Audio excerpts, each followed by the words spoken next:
வணக்கம் மக்களே, நம்ம இப்போ வந்து கொத்தமல்லி சட்னி பண்ண போகிறோம் என்னோடய ஸ்டைலில். அது எப்படி பண்ணலான்னு பார்க்கலாம். ஃபஸ்ட்டு அதுக்கு தேவையான பொருள் என்னென்னு பார்த்துக்கலாம்.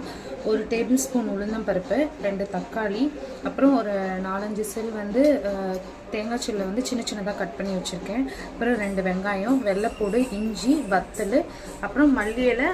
இதை வந்து நல்லா சின்ன சின்னதாக கட் பண்ணி நல்லா அலசி வச்சுருக்கேன். இப்போ வந்து நம்ம எப்படி பண்ணலான்னு பார்க்கலாம். ஃபஸ்ட்டு வந்து கொஞ்சம் வந்து எண்ணெய் ஊற்றிக்கணும். ஒரு டேபிள் ஸ்பூன் எண்ணெய் ஊற்றிக்கணும். இப்போ வந்து நல்லா எண்ணெய் காஞ்சிடுச்சு. இந்த டைமில் வந்து நம்ம எடுத்து வச்சுருக்க ஒரு 2 டேபிள் ஸ்பூன் உளுந்தம்பருப்பை வந்து போடணும். போட்டு இது நல்லா வறுத்து விடணும்.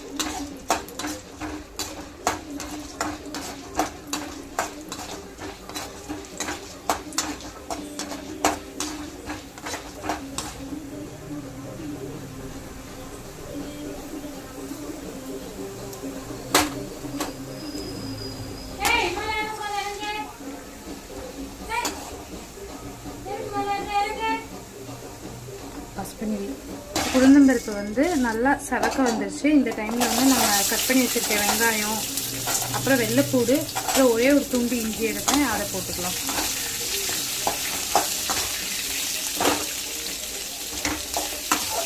போட்டு நல்லா கண்ணாடி பதம் வர்ற வரைக்கும் நல்லா வதக்கி விட்டுக்கலாம். இதோட வந்து 2 வத்தல் எடுத்து வச்சுருக்கேன், அதையும் போட்டிருக்கேன். நான் வந்து எங்கள் வீட்டில் குழந்தைங்களுக்கு கொடுக்குறதுக்காக 2 வத்தல் போட்டிருக்கேன். நீங்கள் வந்து உங்களோட காரத்துக்கு தக்கன வத்தல் எடுத்துக்கோங்க.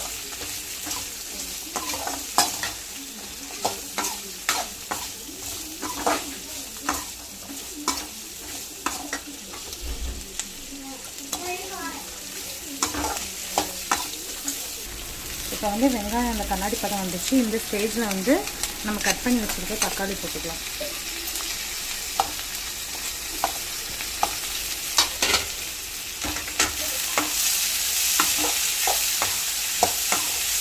தக்காளி நல்லா லைட்டாக வதங்குறதுக்கு வந்து நம்ம வந்து லைட்டாக உப்பு சேர்த்துக்கலாம். ஆனால் ஈஸியாக வந்து வதங்கிடும். கொஞ்சோண்டு உப்பு இப்போ சேர்த்துக்கலாம். அதுக்கப்புறம் நம்ம அரைக்கும்போது தேவைப்படுற அளவு உப்பு நம்ம வந்து சேர்த்துக்கலாம்.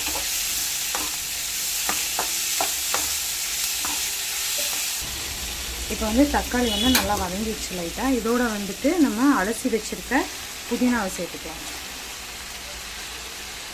மல்லி இலையை சேர்த்துக்கலாம். சாரி புதினா இலையில் மல்லி இலை ஆட் பண்ணிக்கோங்க. ஆட் பண்ணிட்டு நல்லா வதக்கி விடுங்க.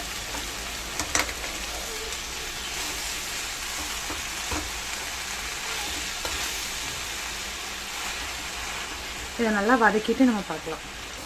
இப்போ வந்து மல்லியில் வந்து நல்லா வதங்கிடுச்சு. நம்ம இந்த ஸ்டேஜில் வந்து ஆஃப் பண்ணிவிட்டு நம்ம வந்து கொஞ்சம் ஒரு 3 செல் வந்து தேங்காய் சில் வந்து குட்டி குட்டியாக கட் பண்ணி வச்சுருக்கோம். அதை வந்து போட்டுட்டு லைட்டாக அப்படி கிளறி விட்டுருங்க. கிளறி விட்டுட்டு அதுக்கப்புறம் நல்லா ஆறுனதுக்கப்புறம் நம்ம வந்து அரைச்சிக்கலாம். இப்போ வந்து ஆறிடுச்சு நல்லா. இப்போ நம்ம வந்து வதக்கும் போது கொஞ்சம் உப்பு போட்டோம். இப்போ அதுக்கப்புறம் கொஞ்சோண்டு உப்பு போட்டு நம்ம வந்து அதுக்கப்புறம் அரைச்சிட்டு பார்க்கலாம். இப்போ வந்து நம்ம அரைச்சிட்டு வந்தாச்சு. இப்போ வந்து நம்ம சட்னியை தாளிச்சிக்கலாம். நம்ம வதக்கின அதே சட்டியில் ஒரு ஸ்பூன் வந்து எண்ணெய் விட்டுக்கோங்க. எண்ணெய் காஞ்சிக்கிட்டோம். எண்ணெய் நல்லா காஞ்சிச்சு. இந்த ஸ்டேஜில் வந்து நம்ம கடுகு உளுந்தம்பருப்பு கொஞ்சம் போட்டுக்கலாம். கடுகு உளுந்தம்பருப்பு வந்து வெடிச்சதுக்கப்புறம் அடுப்பை ஆஃப் பண்ணிவிட்டு கொஞ்சோண்டு காயப்பொடி. நீங்கள் அடுப்பு ஆனில் இருக்கும் போதே காயப்பொடி போட்டீங்க அப்படின்ட்டு அந்த சூடே போதும் காயப்பொடிக்கு. இப்போ வந்து தாளிச்சதை நம்ம இதில் கொட்டிக்கலாம்.